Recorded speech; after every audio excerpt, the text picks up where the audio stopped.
Bismillahirrahmanirrahim. Hope you are all fine. Dear friends, आज हम discuss करने वाले हैं ऑल आर नन लॉ।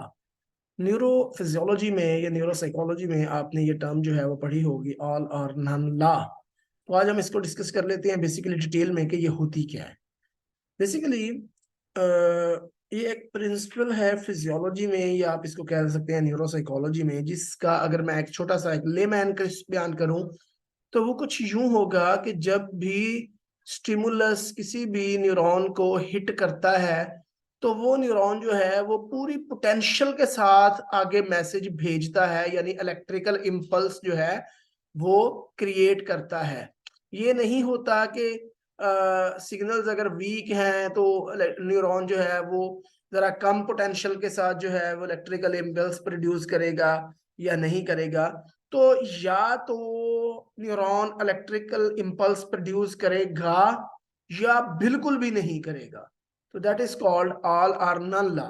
इसको हम एक एग्जांपल से जो है वो देख लेते हैं।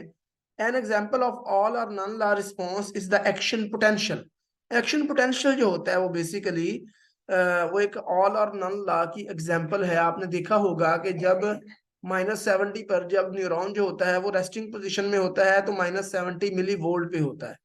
फिर जब इम्पल्स आती है तो अप्रोक्सीमेटली जो है वो -50 मिली वोल्ट तक आ जाता है, यानी जो डीपोलराइजेशन शुरू हो जाती है। अब अगर -50 मिली वोल्ट तक आ गया चार्ज तो उसने डेफिनेटली फायर होना ही होना है, और अगर नहीं आया तो उसने बिल्कुल भी फायर नहीं होना न्यूरॉन ने।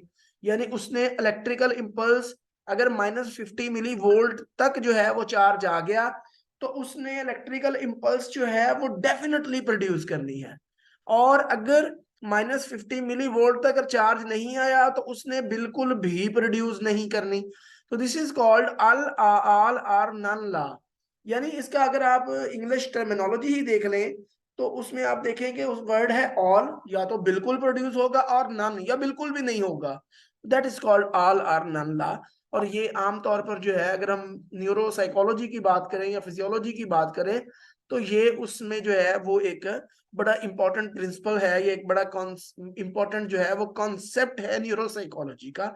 जब हम स्पेशली न्यूरॉन पढ़ रहे होते हैं एंड स्पेशली जो है वो हम कम्युनिकेशन विद इन न्यूरॉन यानी एक्शन पोटेंशियल और रेस्टिंग पोटेंशियल वगैरह को पढ़ रहे होते हैं, तो ये जो है ये एक बहुत इंपॉर्टेंट कॉन्सेप्ट है।